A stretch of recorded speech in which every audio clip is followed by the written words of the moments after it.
दोस्तों सादर नमस्कार, हार्दिक स्वागत है आप सभी का एक बार फिर से हमारे YouTube चैनल शिवम सुंदरम पर। दोस्तों आज की कथा बहुत ही ज्ञानवर्धक है, इसको पूरा सुनने का प्रयास करें। एक बार माता लक्ष्मी क्षीरसागर में भगवान विष्णु के पैर दबा रही थी, तो पैर दबाते हुए माता लक्ष्मी ने भगवान विष्णु से कहा, हे प्रभु, आज मेरे मन में 3 प्रश्न उठ रहे हैं। यदि 3 प्रश्नों के उत्तर देकर आप मुझे संतुष्ट करेंगे तो मेरे मन को बहुत शांति मिलेगी। तब भगवान विष्णु कहते हैं, हे देवी, तुम्हारे जो भी प्रश्न है तुम निसंकोच होकर पूछो, मैं तुम्हारी शंका का निवारण अवश्य ही करूँगा। तब माता लक्ष्मी कहती है, हे प्रभु, वह कौन सी स्त्री होती है जिसके भाग्य में संतान सुख नहीं होता है? दूसरा प्रश्न है कि कौन सी स्त्री समय से पहले विधवा होती है? और मेरा तीसरा प्रश्न है कि कौन सा श्रृंगार करने से स्त्री को स्वर्ग में स्थान प्राप्त होता है? तब भगवान विष्णु कहते हैं, हे देवी, तुमने उचित ही प्रश्न किए हैं। तुम्हारे यह तीनों प्रश्न अत्यंत महत्वपूर्ण हैं। इन प्रश्नों का उत्तर संसार कल्याण के लिए है। जो भी मनुष्य इन्हें ध्यान से सुनता है उसे पृथ्वी लोक पर संपूर्ण सुख प्राप्त होते हैं और मृत्यु के बाद उसे मेरे लोक की प्राप्ति होती है। भगवान विष्णु देवी लक्ष्मी से कहते हैं, हे देवी, आज मैं तुम्हें एक अत्यंत पवित्र कथा सुनाता हूँ। इस कथा के माध्यम से तुम्हारे सभी प्रश्नों का उत्तर तुम्हें प्राप्त होगा, लेकिन तुम्हें इस कथा को ध्यान से पूरा सुना होगा।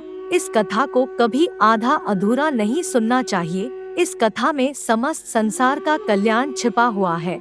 जो भी इस कथा को ध्यान से पूरा सुनेगा उसके मैं 21 अपराध क्षमा करता हूँ।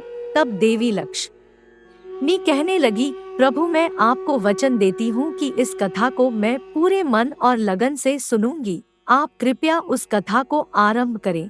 तो दोस्तों, आप सभी से एक विनती है कि आप भी इस कथा को पूरा जरूर सुने। इसे आधा अधूरा सुनना पाप माना जाता है। कथा शुरू करने से पहले कमेंट में जय मां लक्ष्मी और जय श्री हरि विष्णु अवश्य लिखें। साथ ही वीडियो को लाइक व सब्सक्राइब करना ना भूलें। तो चलिए आरंभ करते हैं। भगवान विष्णु कहते हैं, हे देवी, एक समय की बात है। भारतवर्ष में एक छोटा सा नगर था। उस नगर में एक सेठ रहता था। उस सेठ के 2 पुत्र थे।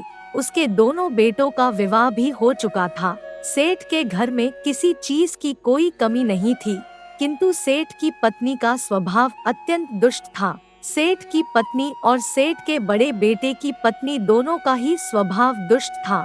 सेठ की पत्नी अपनी बड़ी बहू का तो बहुत लाड प्यार करती थी, किंतु छोटे बेटे की पत्नी के साथ बुरा व्यवहार करती थी। घर की सबसे छोटी बहू अर्थात छोटे बेटे की पत्नी बहुत अच्छे स्वभाव की, ईश्वर पर श्रद्धा रखने वाली पतिव्रता नारी थी। वह अकेले ही घर का सारा काम किया करती थी और गृह कार्य में दक्ष थी।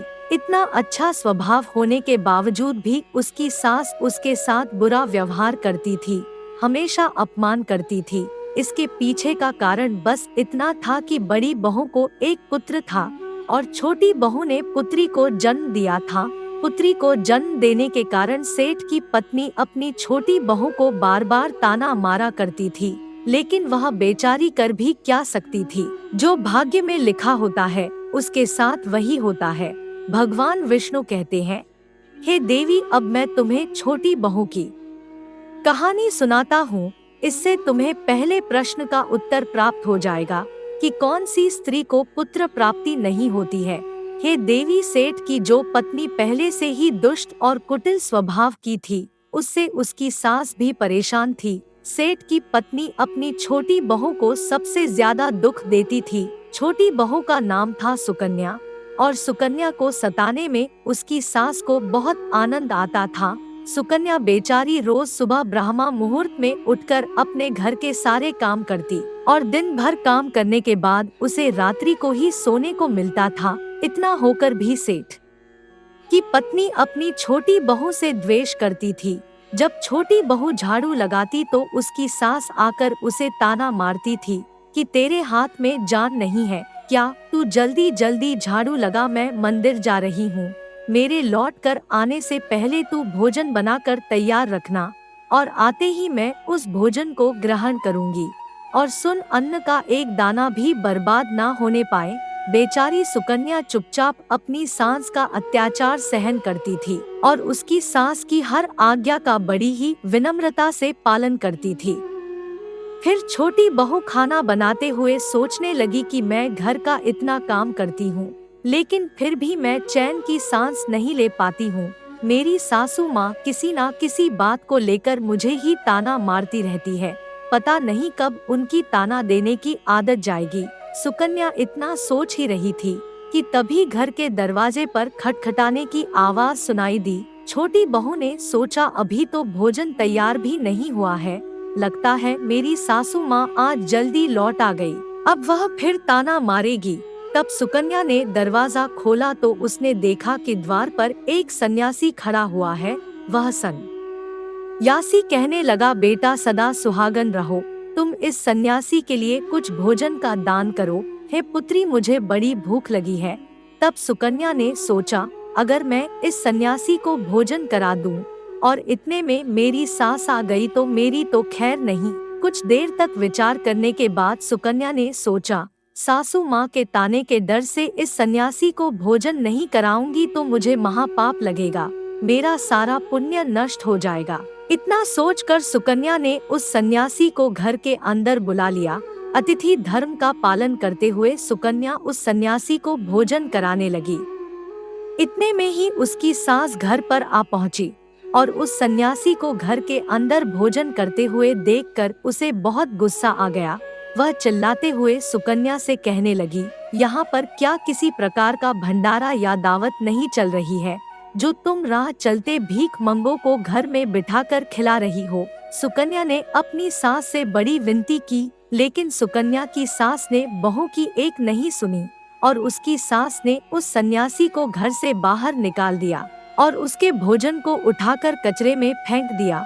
उसके बाद वह सास सुकन्या पर गुस्सा करने लगी, अरे दुष्ट औरत, मैंने तुझे कहा था अन्न का एक दाना भी बर्बाद नहीं होना चाहिए, लेकिन तूने क्या किया, उस भीखमंगे को इतना सारा भोजन दे दिया। सुकन्या डरते डरते बोली, सासू माँ, मैंने सन्यासी को अपने हिस्से का भोजन दिया है, इसमें आखिर इतना गुस्सा होने की क्या बात है।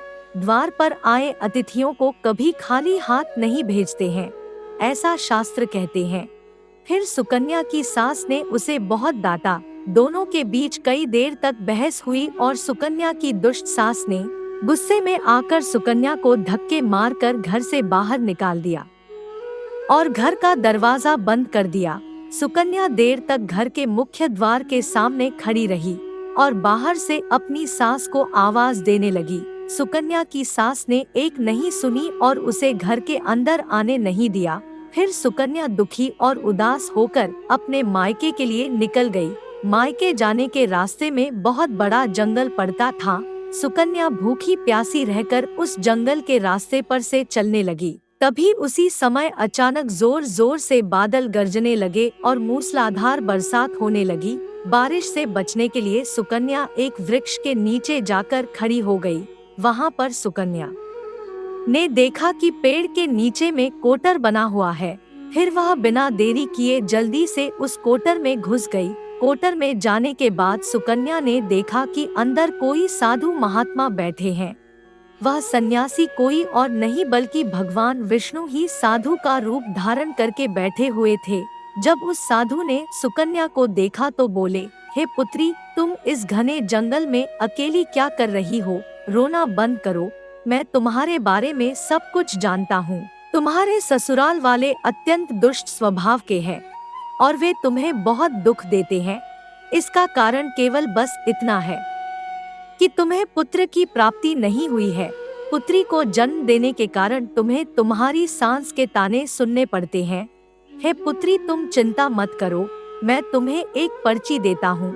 इस पर्ची में जो भी उपाय लिखा हुआ है, तुम उस उपाय को पूरे मन के साथ करो, फिर तुम्हें एक गुणवान पुत्र की प्राप्ति होगी। फिर सुकन्या ने वह पर्ची ली और वह साधु वहाँ से अचानक से गायब हो गए। यह चमत्कार देखकर सुकन्या बहुत प्रसन्न हुई और जब बारिश रुकी तो सुकन्या का पति उसे ढूंढते हुए उस स्थान पर पहुंच गया। सुकन्या ने अपने पति को सारी हकीकत बता दी और फिर दोनों ने ही घर वापस ना जाकर उसी जंगल में रहने का निर्णय लिया। वहीं पर रहते हुए एक दिन सुकन्या के मन में पुत्र प्राप्ति का ख्याल आया और वह मन ही मन सोचने लगी कि यदि मेरा भी कोई पुत्र होता तो आज ससुराल में मुझे बहुत ज्यादा इज्जत मिलती। तभी सुकन्या को उस साधु के द्वारा दी गई पर्ची की याद आ गई और फिर जब उसने वह पर्ची खोलकर पढ़ा तो उसमें लिखा था कि जो स्त्री पुत्र प्राप्ति की कामना रखती है उसे रात्रि में अपने पति की बाईं तरफ सोना चाहिए। ऐसा करने से कुछ समय बाद में बाईं करवट लेटने से नाक का दाहिना स्वर और दाहिनी करवट लेने से नाक का बायां स्वर चालू हो जाता है। फिर जब पुत्र की इच्छा हो तो उस स्थिति में मिलन से पहले यह निश्चित कर लेना चाहिए कि पुरुष का दायां स्वर चलने लगे और स्त्री का बायां स्वर चलने लगे। आप उसी समय पर गर्भधारण किया जाना चाहिए। ऐसा करने से निश्चित ही पुत्र की प्राप्ति होती है। इसके विपरीत नाक के स्वर चलने से पुत्री की प्राप्ति होती है। उस पर्ची में आगे लिखा था कि मासिक धर्म शुरू होने के बाद पहले 4 दिनों में पुरुष के साथ मिलन नहीं करना चाहिए। ऐसा करने से पुरुष को ओज प्राप्त होता है और 5वीं रात्रि में मिलन करने से पुत्र की प्राप्ति होती है। 6ठी रात्रि में मिलन करने से पुत्र रत्न की प्राप्ति होती है। 7वीं रात्रि में मिलन करने से वंध्या पुत्री होती है। 8वीं रात्रि में मिलन करने से बलशाली पुत्र की प्राप्ति होती है। 9वीं रात्रि में मिलन करने से सुंदर कन्या की प्राप्ति होती है तथा 10वीं रात्रि में मिलन करने से विद्वान और अति श्रेष्ठ पुत्र की प्राप्ति होती है। 11वीं रात्रि में मिलन करने से सुंदर आचरण वाली कन्या प्राप्त होती है। 12वीं रात्रि में मिलन करने से गुणवान पुत्र होता है। 13वीं रात्रि में मिलन करने से लक्ष्मी स्वरूपा पुत्री होती है और 14वीं रात्रि में मिलन करने से गुणवान, बुद्धिमान तथा बलवान पुत्र होता है। फिर सुकन्या ने मासिक धर्म के बाद 14वीं रात्रि में अपने पति के साथ मिलन किया और उसके बाद गर्भ धारण किया। फिर दूसरे दिन सुकन्या का पति जंगल में लकड़ी काटने के लिए चला गया और सुकन्या घर पर ही रही कि अचानक से तेज तूफान आया और सुकन्या की झोपड़ी उड़ गई। फिर सुकन्या दौड़ती हुई उसी पेड़ के कोटर में जाकर रुक गई जहाँ पर उसे वह साधु मिला था। सुकन्या वहाँ अपने पति की राह देख रही थी कि अचानक वहाँ पर 2 राक्षसी आ गई। वह राक्षसी अत्यंत मायावी थी। फिर उन्होंने उस कोटर वाले पेड़ को उड़ाकर एक ऐसे स्थान पर चली गई जहाँ पर बहुत सारा सोना था। जब सुकन्या ने यह दृश्य देखा तो वह चौंक गई। सुकन्या पेड़ के कोटर में ही छुपी रही। जब वह राक्षसी भोजन की तलाश में गई तो सुकन्या ने उस स्थान पर से बहुत सारा सोना उठा लिया और उसे कोटर में भर लिया। जब वह राक्षसी लौट आई तो फिर से पेड़ पर बैठकर उस पेड़ को उड़ाकर उसी जंगल में आ गई। राक्षसियों के जाने के बाद सुकन्या बहुत सारा सोना लेकर अपने पति के पास चली गई और उसे वह सारा सोना दे दिया। फिर पति और सुकन्या दोनों अपने ससुराल को लौट गए। वहां जाकर उसने अपनी सास को वह सारा सोना दे दिया और सारी हकीकत बता दी, जिसे सुनकर उसकी सास को बहुत गुस्सा आया और बोलने लगी, अरे मूर्ख औरत, तू बस इतना ही सोना लेकर आ गई। इतने सोने से क्या होगा? मैं होती तो बहुत सारा सोना लेकर आ जाती। फिर उसकी सास भी उस जंगल के कोटर में जाकर छिप गई और राक्षसियों की राह देखने लगी। तभी वह 2 राक्षसी वहां पर आई और फिर उन्होंने उस कोटर को उड़ाकर एक बर्फीले पहाड़ पर ले गई। यह देख सास बहुत क्रोधित हो गई और बोलने लगी, यह कहाँ लेकर आई है? यहाँ तो बस बर्फ और मिट्टी है। तभी उन राक्षसियों ने उनकी आवाज सुनी और देखा तो एक बूढ़ी औरत पेड़ के कोटर में छिपकर बैठी है। फिर उन्होंने उस सांस को बाहर निकाला और उस बर्फीले पहाड़ पर फेंक दिया। जमीन पर गिरते ही उसकी मौत हो गई। इधर सुकन्या बड़े आनंद के साथ रह रही थी, लेकिन सुकन्या की सास कभी नहीं लौटी। तो सुकन्या ने जाकर उस कोटर में देखा तो वहां पर उसकी सास नहीं थी। उसे समझ में आ गया कि लालच के कारण उसकी सास की मृत्यु हो गई है। भगवान विष्णु कहते हैं, हे लक्ष्मी, जिस स्त्री को पुत्र प्राप्ति की कामना है उसे मैंने सुकन्या को दी हुई पर्ची में बताए गए उपाय जरूर करने चाहिए। तुम्हारा दूसरा प्रश्न यह था कि किस कारण से स्त्री जल्दी विधवा होती है। तो जो स्त्री अत्यधिक लालच करती है वह स्त्री जल्दी विधवा होती है। और तीसरी बात, जो स्त्री चरित्र का गहना पहनती है उसे मृत्यु के पश्चात स्वर्ग की प्राप्ति होती है। एक स्त्री को अपने चरित्र का त्याग कभी नहीं करना चाहिए।